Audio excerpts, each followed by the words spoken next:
وللأسف ال 24 ساعة خلصت، فبتختفي البدلة اللي كان لابسها دان، وبيقرر يقول لها الحقيقة.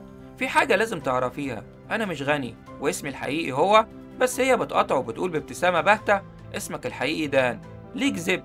بيقول لها خفت لما تعرفي الحقيقة كل حاجة بينا تنتهي. وهنا بتبتسم وبتقول إنها فاكرة المكان ده والعمة تشو اللي بتشوي البطاطا.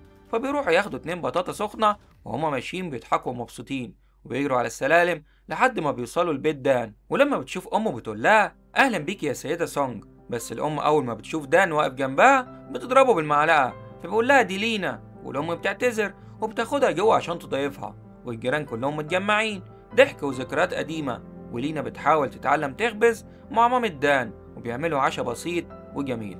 ولونج بيبص عليهم من الشباك ومبسوط جدا باللحظة دي. وبالليل الكل بيتفرج على فيلم، ودان بياخد لينا وبيطلعوا على السطوح، وبتبدأ تهزر معاه وتقلد كلاك الفرخة اللي كانوا أكلوها زمان.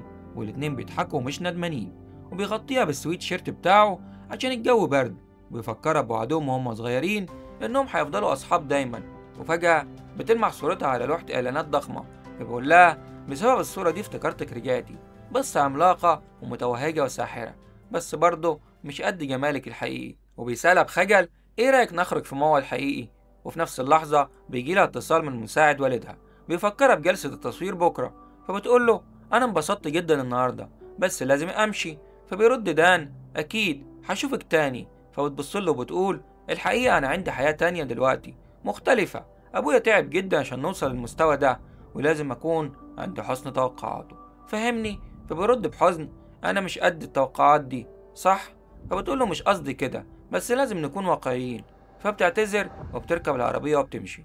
ودان بيرجع بيته حزين وبيرمي نفسه على السرير، وأمه بتبصله وبتقول جملة تقطع القلب الأمور كانت أسهل وإحنا أطفال، بس لما بنكبر لازم نكون واقعيين. وهنا دان بيبص ناحية الإبريق وبياخده بسرعة وبيجري على السطوح، وبيقول دان للتنين أخبار حلوة يا لونج، هقول لك آخر أمنية، أنا عايز دهب، أكوام من الدهب، كنت فاكر إن الفلوس ملهاش أهمية بس كنت غبي، اديني دهب عشان الناس تحترمني.